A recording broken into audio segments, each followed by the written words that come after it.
a passionate instigator and dynamic problem solver. Dr. Kevin Ross Emery, the host of the Dr. Kevin Radio Show, will be taking you outside the box, behind the curtain, and identifying the load of BS we are fed every day. And now, Dr. Kevin. Hello, hello, hello, and welcome once again to the Dr. Kevin Show here on OMTimes. This week, as every Thursday that's around the third of the Thursday of the month, we have planetary influences. So today, being that Thursday, we'll be having our astrologer, Rob Stewart from innercenter.org. That's innercenter.org. Who will be peering into the stars and skies and impressing us with all of their mischief they're getting ready to make, so we can be prepared for it.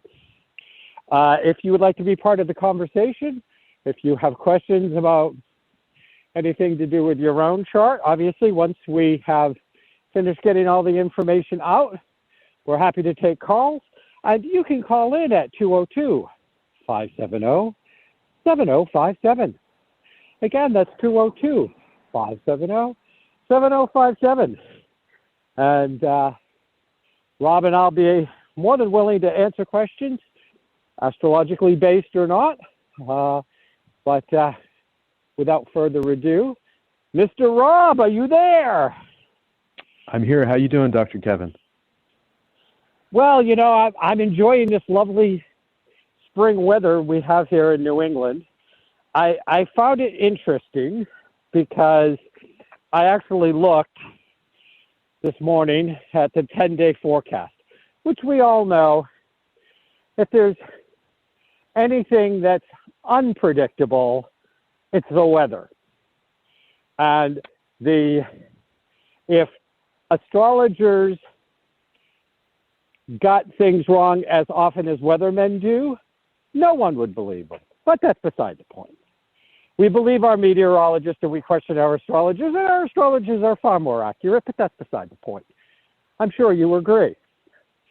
But in the next 10 days, here in lovely New England, we're going to have mid to high 30s 5 of those days, mid to high 50s, low 60s 5 of those days. And it's not like it's 5 and 5, it's 1 and 2, 1, 1, 2, 1, 1, 2. So I just find that terribly amusing.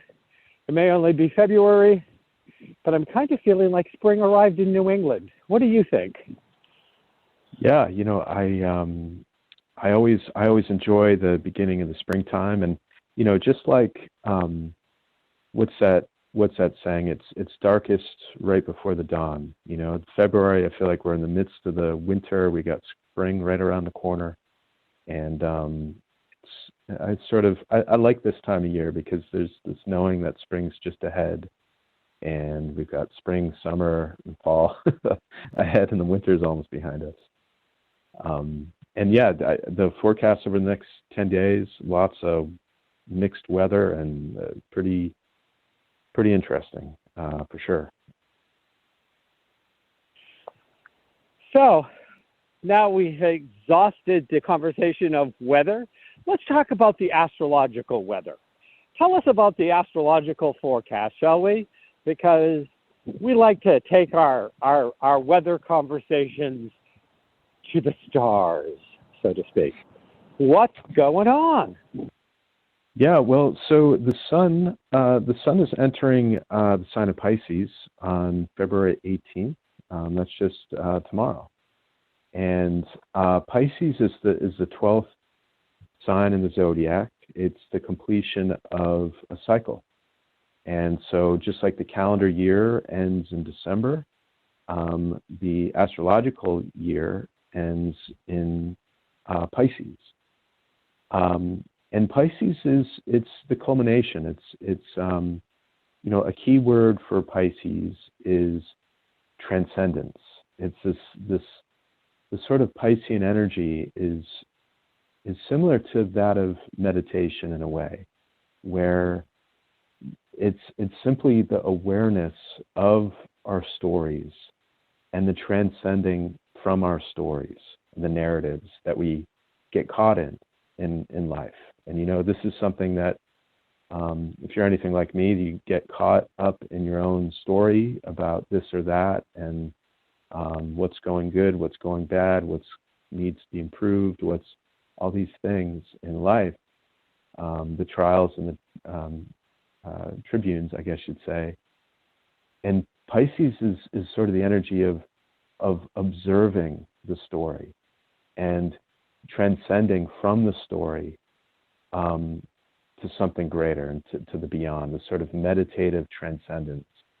And it's also the type of energy, Pisces, about what is here and we don't even notice it's here. You know, simply like awareness itself and consciousness itself. This idea that, you know, we can observe our mind and we can observe the stories that we're playing out in our lives. And those stories are fruitful and wonderful. It's a big part of life. But there's also a real rich part that is observing the stories we're playing out in our lives and to see it from a higher perspective.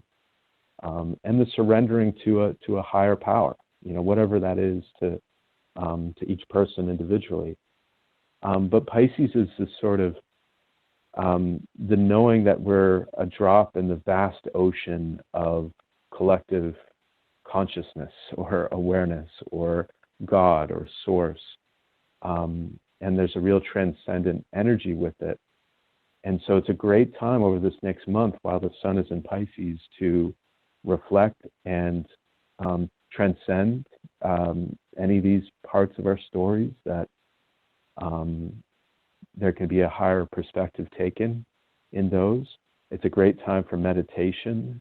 You know, part of the shadow side of Pisces is escapism and escaping our stories through whatever it is. You know, obviously the classic ones are alcohol and drug use or whatever, very Piscean in a lot of ways, but also just, you know, escaping through movies, escaping through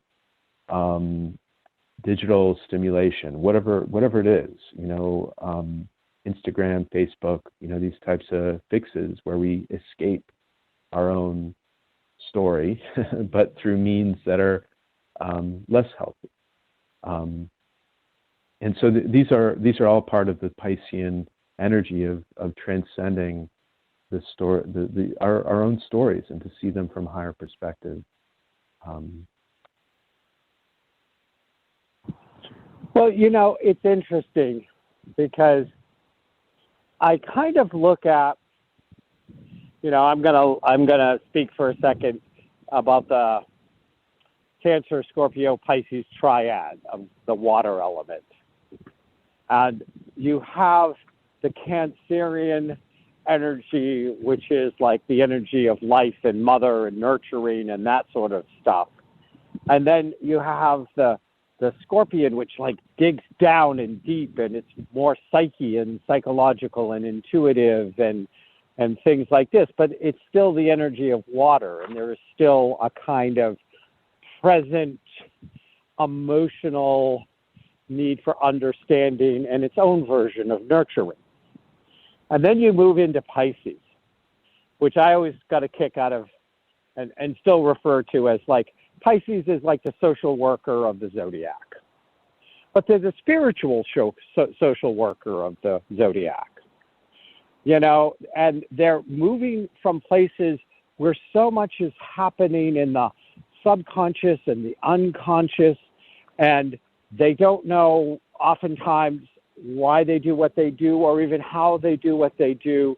But there is, you know, it's kind of like Cancer, I'm gonna nurture your humanity emotions, and Scorpio is going to challenge and nurture your psyche emotions and your development in a way, and then psyche, and then Pisces is going to come in and it's going to do its stuff by trying to be a social worker to your soul, to cross you over to a larger part of yourself in a way. There's a driving underneath force in that Piscean energy, but because it is so amorphous, it's nebulous, it's steam, it's fog, and it's like I'm there and I'm caretaking, but sometimes I don't know. I'm not always good at separating myself from the situation, that psychic, empathic, connected Pisces, but powerfully changes everything it touches if it's in good space. Obviously, everything I said has a destructive side to it, as we all know. No sign is perfect, but I kind of, for some reason today, was thinking of that triad of water and how they kind of each come into a place where they're serving that nurturing emotional part of us in different ways.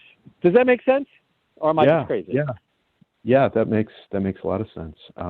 It's always interesting the similarities amongst the common elements within the zodiac, and the water elements. There's a real nurturing energy, a real interconnectedness and cohesiveness, and connecting to something greater than self. With the sign of Cancer, there's belonging, connectedness amongst home, family, and friends, and Scorpio is this sort of deeper psychological interconnectedness and interdependence with others, and dealing with some of those challenges that can arise with those deeper interconnectedness. And Pisces is that interconnectedness, like you said, with the spiritual realms, with the greater, the source, the collective, this things that are greater than oneself in a vast way.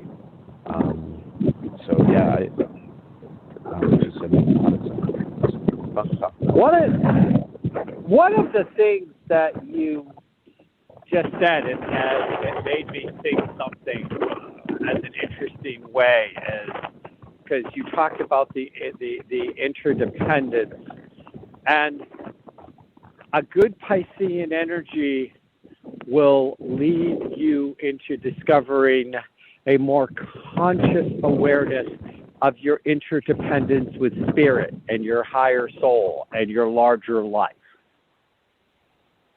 And I don't think I've ever languaged it that way, but when you said interdependence, I went ding, ding, ding,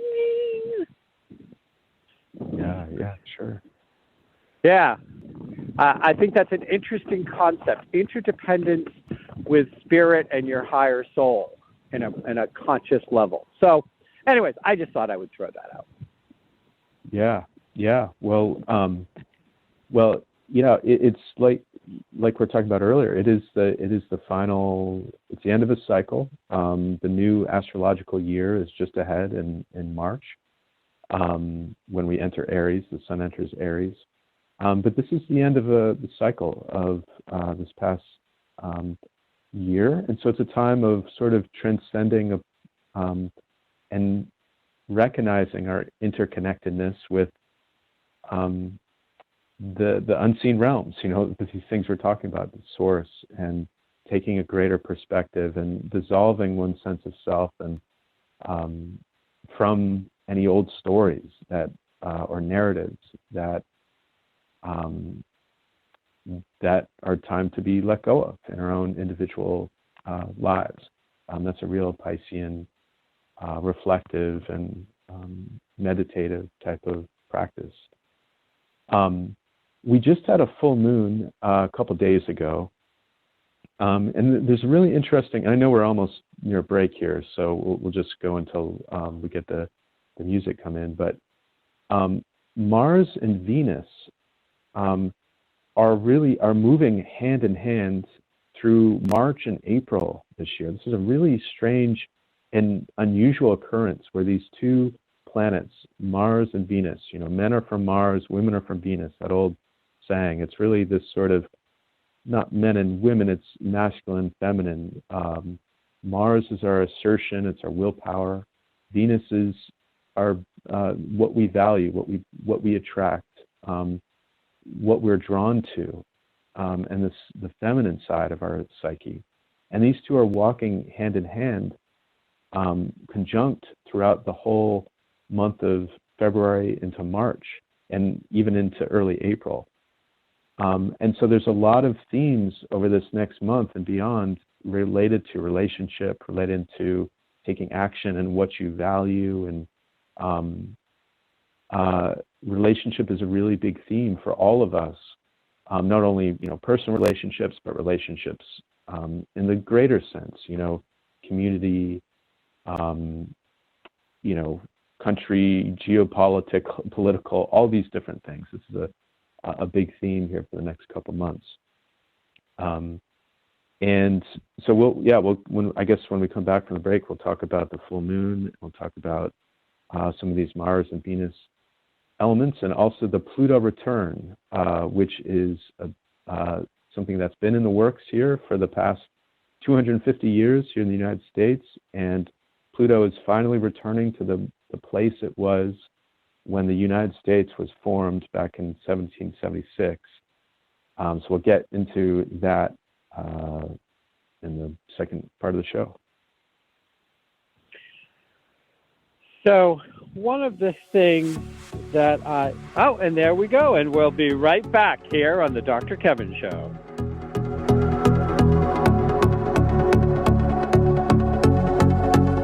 Conscious media for conscious minds. OMTimes. Have you ever wondered how to change your love paradigm? The secret key is finding a love partnership, not just a regular connection. How do you find these? Through conscious relationships. Ascending Hearts Dating is a dating site for people like you that believes in second chances and a different type of spiritual connection. Try Ascending Hearts for free today at ascendinghearts.com and change your love paradigm. Ascending Hearts, the premier dating community for the spiritually awake. Hello, I'm Sandy Sedgbeer, host of OMTimes magazine's flagship radio show, What is Going On? My passion is sifting through information, research, and innovations from new thought teachers, speakers, and researchers pushing back the boundaries of what we know about life, energy, metaphysics, and the universe. I love shifting perceptions about who we are, why we're here, and how quickly impossible becomes normal when we open our minds, expand our awareness, and accept that the only limits that exist are those we place upon ourselves. So if you're the kind of forward-thinking, eager investigator of what lies beyond the current reality that most perceive, why not make a date to come play with me in the field of possibilities at 4 p.m. Pacific Time, 7 p.m. Eastern Time every Thursday, and together we can discover what's really going on. Coping-19, brought to you by CDC and the Ad Council. If you're feeling increasingly lonely right now, you're not alone. It's totally normal. Even though we may not be able to get together in person, connecting virtually with friends and family still gives you a chance to interact with people and may help raise your spirits. Join a virtual book club, set up group text chats, or online video coffee breaks with coworkers. Find more self-care and coping tips at coping-19.org.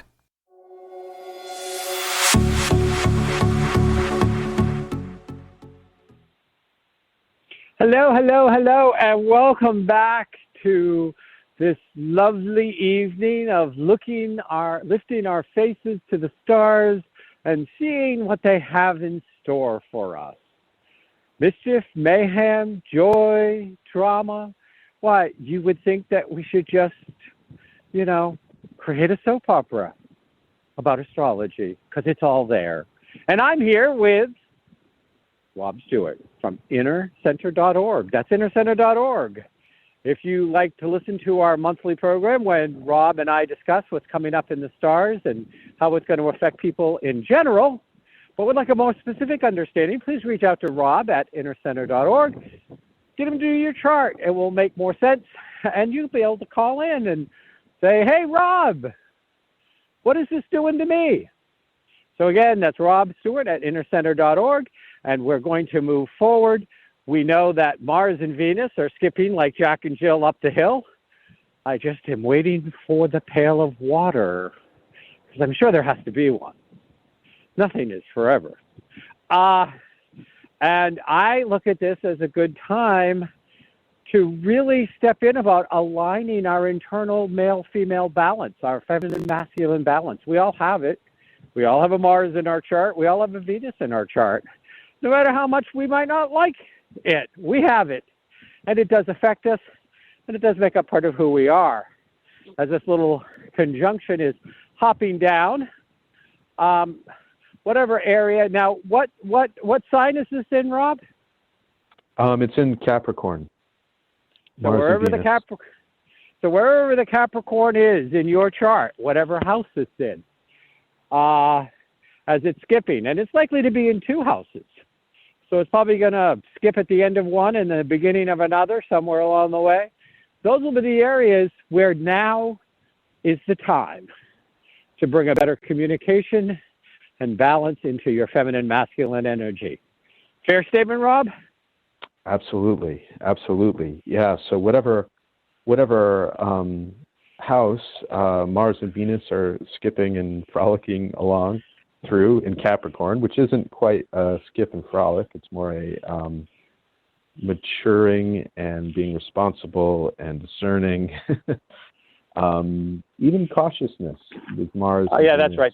Capricorn, sorry about that. There goes all the fun. Well, you were talking about frolicking before we talked about the sign, and I like that image of Mars and Venus frolicking, because that is these are the the like you said, the masculine and the feminine aspects, and so they do frolic. And in Capricorn, it's more of a sort of a it's asking us to take self-responsibility, to be responsible, to be, sort of level up in our maturity, to be disciplined in the ways that we are balancing our masculine and feminine energy, and also in relationships in those ways.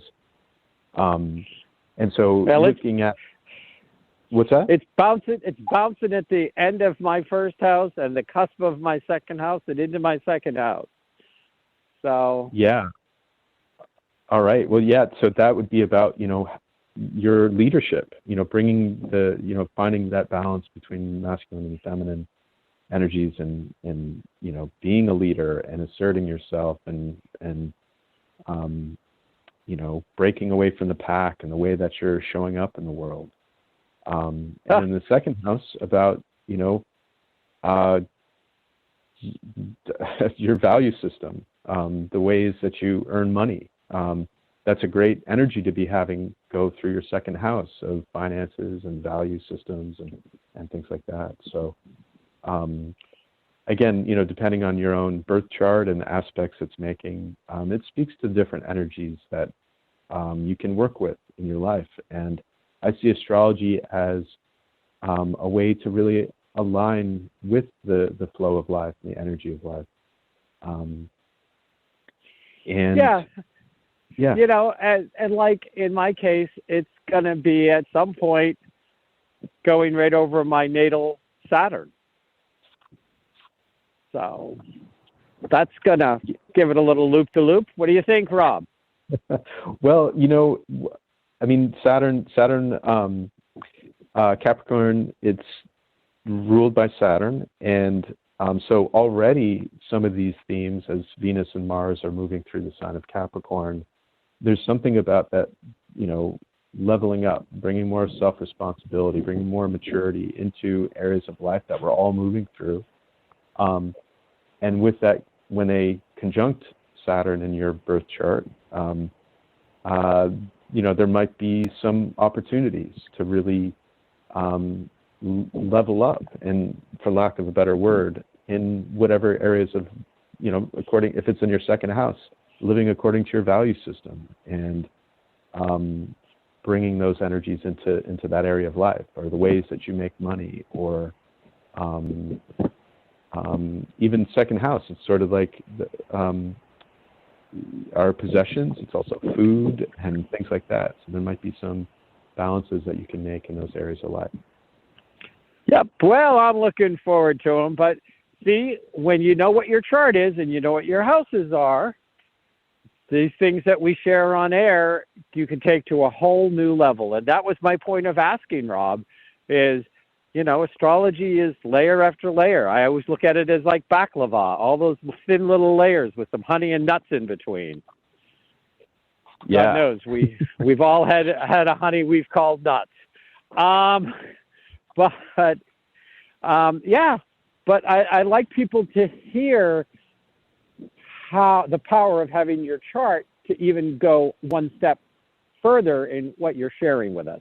So go ahead. It's enough about me. Well, it's never enough about me, but that's beside the point. No, go ahead. Go forward. I just wanted to give people an idea of what it's like when you come to this show with your chart in hand. Yeah, absolutely. Well, we had a full moon a couple days ago. The full moon was in the sign of Leo, and Leo is about self-expression, about being your unique self, being who you are, sort of outpouring your personality into the world, and that can be done through your artistic expression. It can be done through your opinion. It can be done through just being charming, charismatic, even romantic. Leo wants to shine, and with a full moon in Leo, there's a fruition occurring in areas of life related to your personal expression and the way that you leave your mark on the world. And this full moon was occurring when Mars and Venus became conjunct in the chart, in the sky, I should say. And so there is this sort of romance and mixture of masculine, feminine energies and how to work with this in our lives. That's a big theme here with this full moon, and moving forward for the next couple months, because as you said earlier, Mars and Venus are frolicking in Capricorn here moving forward for the next couple months. The other thing related to the next couple months is that all planets are direct in the sky, which just means that this is a time to move forward in areas of life.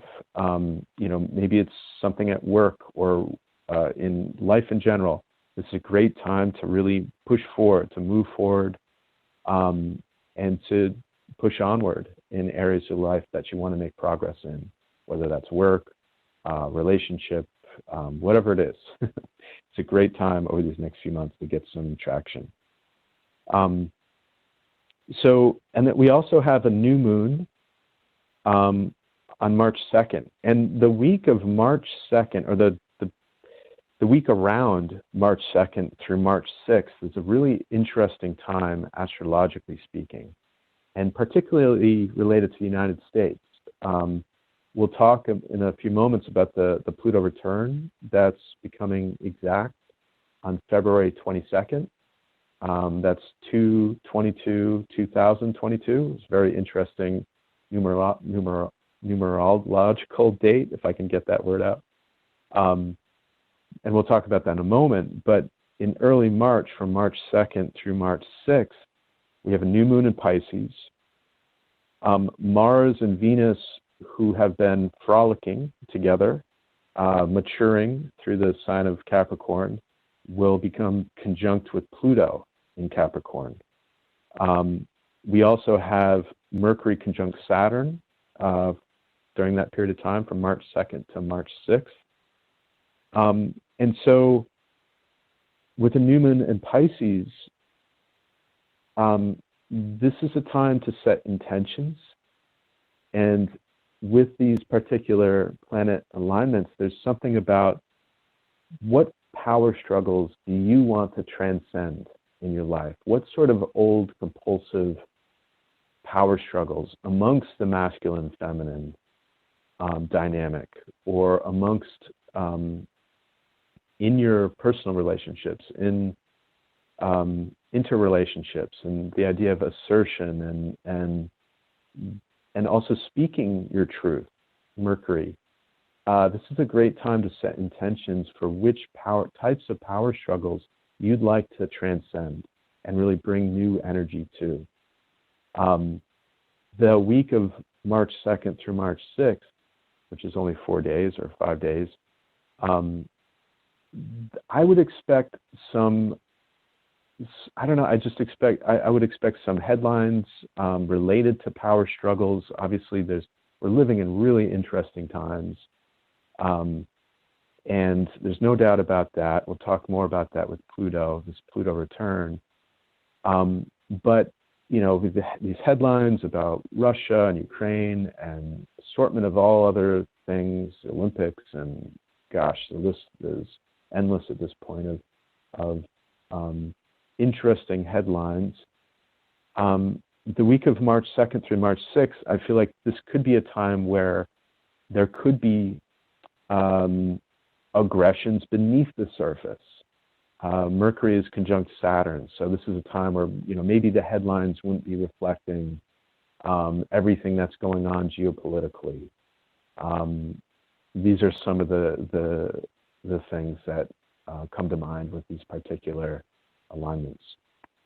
And we'll get more into this with the Pluto return. But Dr. Kevin, do you have any thoughts related to all this? No, I actually don't. I feel like you did a good job of, I'm still back frolicking with Mars and Venus and kind of like hanging out, I do think that with that new moon in Pisces, and of course, just like anything else, it depends, what house is, where does your Piscean energy show up in your chart that can make a difference. But I would be looking at that in this new moon with all of this forward-moving energy, that this would be a great time to shift, change, and bring more of a conscious relationship with your unconscious, with your soul, with your spirit, with the spirit of humanity. I think that with a lot of this energy kind of moving forward, that, sometimes we talk about Pisces as can also be a place where one hides secrets, or there are hidden things in a different way than in Scorpio. And so I feel like with the energy of this new moon and so much stuff moving forward, that it may be time to take a spiritual part of yourself out of the closet and move into it and bring it out into more of who you are in your daily life. Does that make sense? Yeah, yeah, that's great. Totally, that makes a lot of sense, and I like the way you describe that. I think that's a perfect way of describing these types of energies. Yeah. So I love the fact that so much is moving forward, because so many people have spent the last couple of years feel like they're either sliding backwards or that they're just sliding, kind of like dancing on an ice pond. They feel like they can't get traction, or everything is changing so fast and yet is stuck at the same time. I mean, think of the paradox of the last 18 to 24 months. It's like, hurry up and don't fall. Yeah. And so I think that we have been in a very trying energy of energetically living in a version of Groundhog's Day, to some extent, not completely. But do you know what I mean when I say that? Oh, sure. We have these changes forced upon us in so many different ways that we had little or no to say about with the COVID, the pandemic, with all of that stuff. Yet we were expected to both contract in some ways, pull out of the world and into ourselves and create these little bubbles. But then we also had to step out and step out of the plate to come up with imaginative ways to keep our world going and to do these things. And so it's like, okay, pull in, but step out. Yeah. Take cover, but show up. Yeah. So anyways, and I think that this new moon in Pisces and all of these energies going direct, and then especially in this country with this Pluto return that we're going to be talking about, probably for the whole next part of our segment. Our whole last segment is going to probably be a lot about the Pluto return. I just think that this is a time in which we have an enormous amount of opportunity in a number of different ways to move forward out of the stuckness of this last period. Thoughts? Yeah, I would agree. I mean, like we talked about earlier, we are living in interesting times, and I think it's through those interesting times that we grow and evolve as human beings, and that's in a sense, I think that's why we're here at this time, and learning and growing through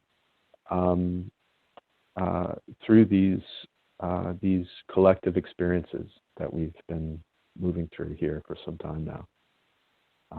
But yeah, with the planets going direct, it is a great time to move forward. And I do believe that March will be continue to be interesting, as every month has been interesting for a long time. But March particularly is, particularly even that week, the March 2nd through March 6th, and so on. I think March is an interesting time in terms of geopolitics, and all those things. Well, and I'm going to pull we're living in interesting times into one of my favorite things I like to share, which is there is an ancient Chinese curse: may you live in interesting times. Yep. So we are going to be right back in a moment, and on our last segment of the Dr. Kevin Show, we're going to be talking about this Pluto return for the USA, and what does it mean to us as a country, and how will it affect us personally, with Rob Stewart from intercenter.org. We'll be right back.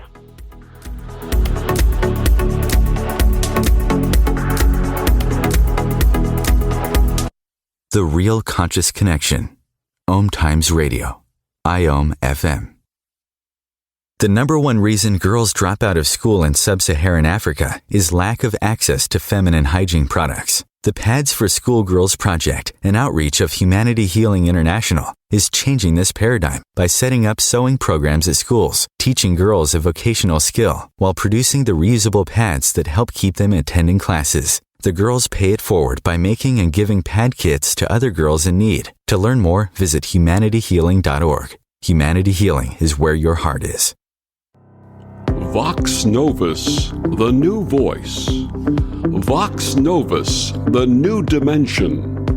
Vox Novus, thought and movement leaders who will share from their experience and offer tools to help us navigate our rapidly changing world.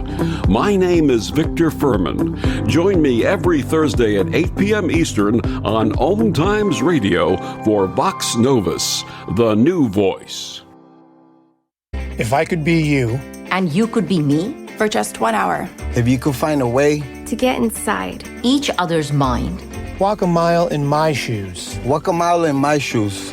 Walk a mile in my shoes. We've all felt left out, and for some, that feeling lasts more than a moment. We can change that. Learn how at belongingbeginswithus.org. Brought to you by the Ad Council. Walk a mile in my shoes.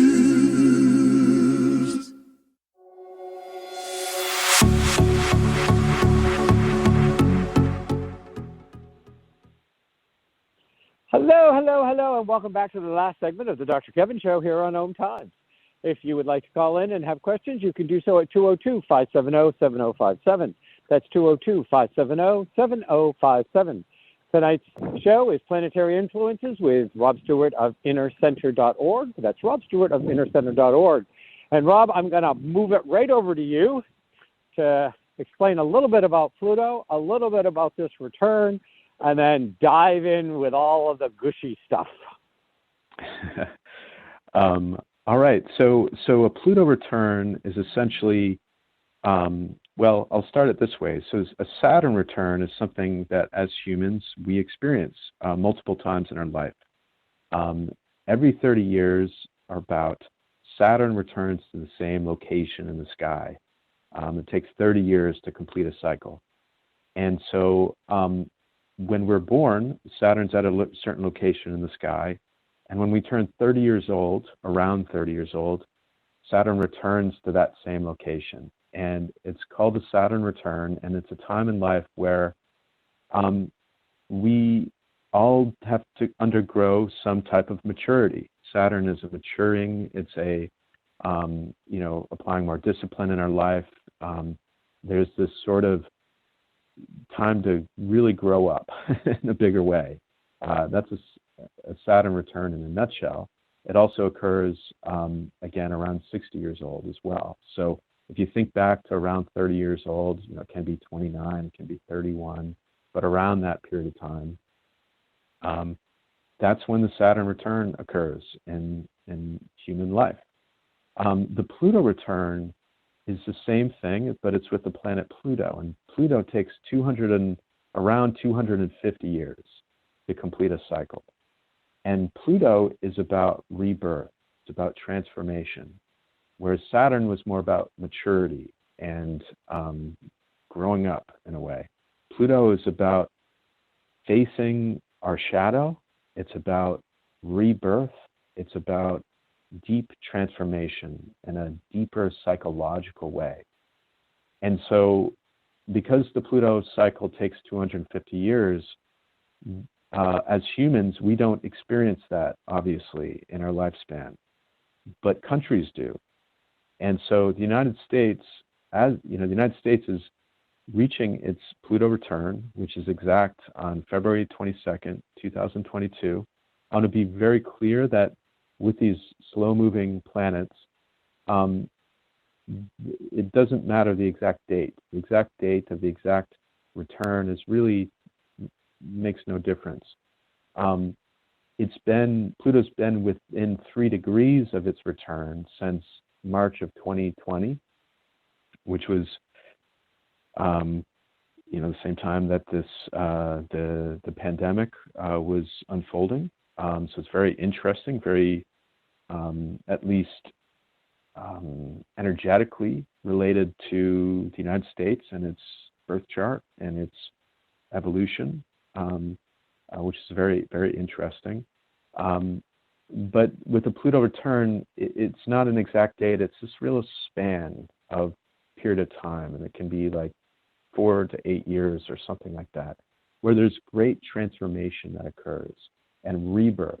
Pluto's about rebirth, and it's about the breaking down of the old and the beginning of the new. It involves facing some old shadow aspects in our own psyche, and it's about a purging of what is no longer needed and a rebirth. And so it's really, in a nutshell, it's a turning point. A Pluto return is a turning point. And oftentimes with Pluto returns, we can look at other countries and empires, for lack of a better word, because we have to go way back to countries that have been around for a long time, to look at their Pluto returns. And we can talk a little bit about that and then relate it to the United States. So, but a big theme that comes up, and we'll be talking about the Roman Empire, we'll talk about the British Empire and their Pluto returns. But Pluto returns bring up the pitfalls and potentials related to power. What does power mean? And there's great potential with power, and there's also great pitfalls. With great power comes great responsibility, I think that was from Spider-Man or something. But, these are the types of things that are brought up in the Pluto return. So the Roman Empire went through multiple Pluto returns. They went through 2 Pluto returns. The United States is just on its first. But one of the commonalities with Pluto returns is instability and change. And this is true for both the Roman Empire and the British Empire. The first Pluto return for the Roman Empire was from 216 to 223 AD. And this was a time of great instability in the Roman Empire. There was an unpopular emperor. I'll probably slaughter the pronunciation of this, but it was something like Elagabalus, and he was known for scandals and controversies. There was religious controversies. There was sex scandals. There's all these sort of, this sort of purging of this stuff in a more public way. And there was a lot of, it was marked in the Roman Empire as a period of instability and great change. The second Pluto return for the Roman Empire was 461 AD to about 470 AD. And this was a time when the Roman Empire was being threatened by forces along its border. And it was several years later, it was about 20 to 30 years later, that the Roman Empire, in fact, collapsed after its second Pluto return. But both of these Pluto returns for the Roman Empire were marked by power struggles, by political instability, and by great change. And the British Empire has been through 3 Pluto returns. The first of which was in 1300, early 1300s. And this was is a time of this great famine, actually, that was occurring, in this social unrest in Britain. Again, marked by great change, some instability and rebirthing. The second Pluto return for the British Empire was in the mid-1500s. And this was an interesting one because it really marked a definite rebirth. And there was the instability in Britain at that time, in the British Empire. But this was the beginning of the Elizabethan era, when they took a sort of a bankrupt economy and they created more fiscal responsibility. It was the beginning of a golden age in the British Empire. And so there's this great rebirth that was occurring in the British Empire following the mid-1500s. And this golden age in the British Empire brought about this great English literature, William Shakespeare, Ben Jonson, Christopher Marlowe, if I'm pronouncing these names correct. It was the beginning of this great golden age in the British Empire. And so it's really important to know that these Pluto returns, really they mark, yes, instability, but also great opportunities for rebirth and change and a turning point in history. And then the third Pluto return for the British Empire was in the early 1800s. And this was, again, there was a lot of instability. This is when the United Kingdom was formed, when Great Britain joined with Ireland to create the United Kingdom.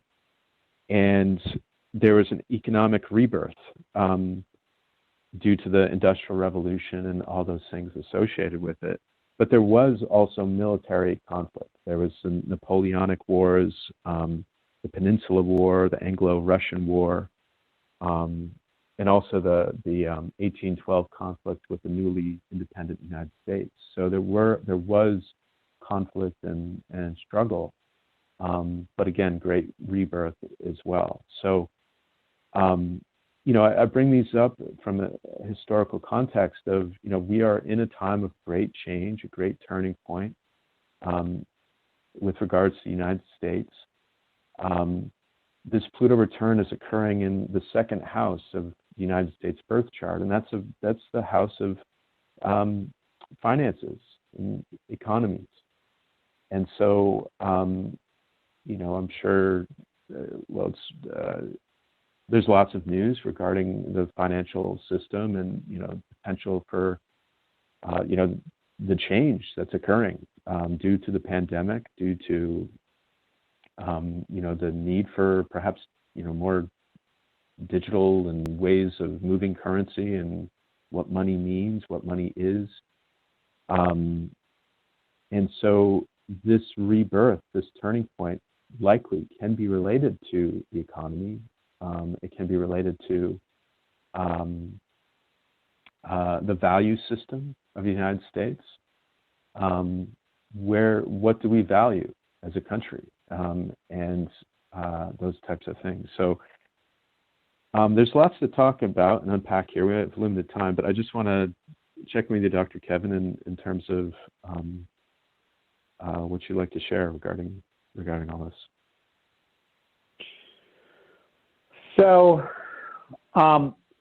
the first thing is, when you looked at it, because I am aware of it, but I haven't actually dug out all my ephemeris and stuff like that.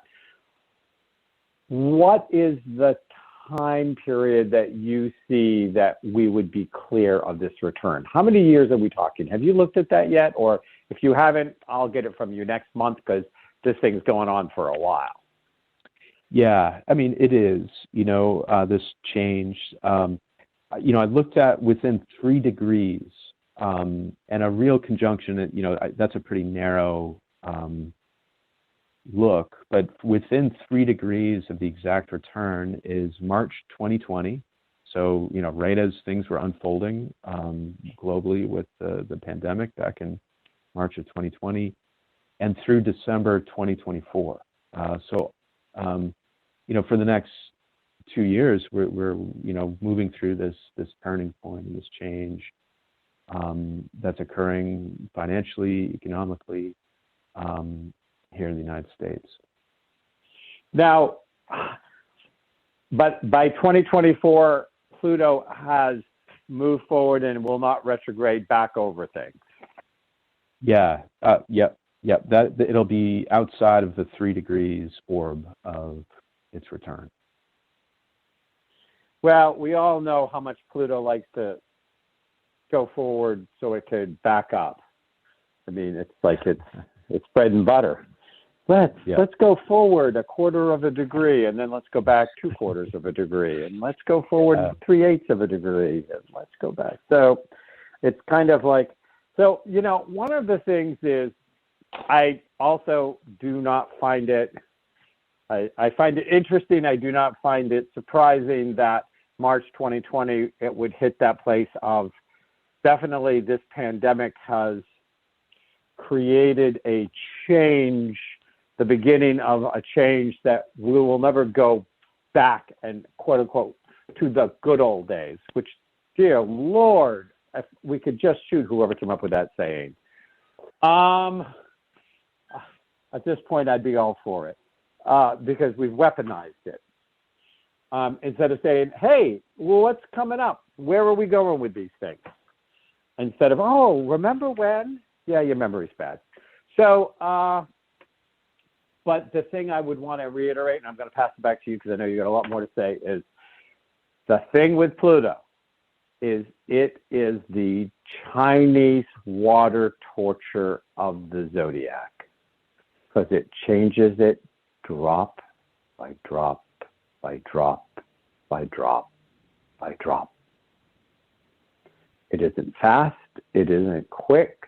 You can't get through it like having, an irritable moon for 2.5 days, or even, having an irritable Venus return that, or a Saturn return, which, this is just like a steady drop. You will let die what no longer serves you, and you will replace it with something that is of greater service, wherever it is. So that's my 2 cents. Yeah, no, and I wholeheartedly agree with that. With Pluto, there's something about deep transformation, and the type of thing where there's a rebirth, a let go of what is no longer working, and it involves facing the shadow. So with Pluto return in Capricorn in the U.S.'s second house, there is themes, astrologically speaking, related to public truths coming to light, related to finances, or related to survival issues, or, obviously, as a country, we are, we have a checkered past with wars, and instigating perhaps some wars from some perspective. And so it depends, it's a checkered history, speaking about Vietnam War, the war in Afghanistan that lasted for 20 years, and just, what's the point? War's a racket, that type of thing. And so I think this is a time where more truths are able to come to the light, and a deeper rebirth collectively, and a reflection, and letting go of old views of economy, or old ways of money and survival issues. Well, this is also, again, about how we value things. And I want to talk further, and I know we're signing off. I'll talk to you in a month, but quick, do you know where the United States Chiron is? I don't have it here with me at the moment. So bring it to our next thing, because I think that we're going to see that's a player as well. Sure. All right. Nice chatting with you, Dr. Kimball. Thanks for having me. Yep. Have a good day. Have a good month. Namaste. All right.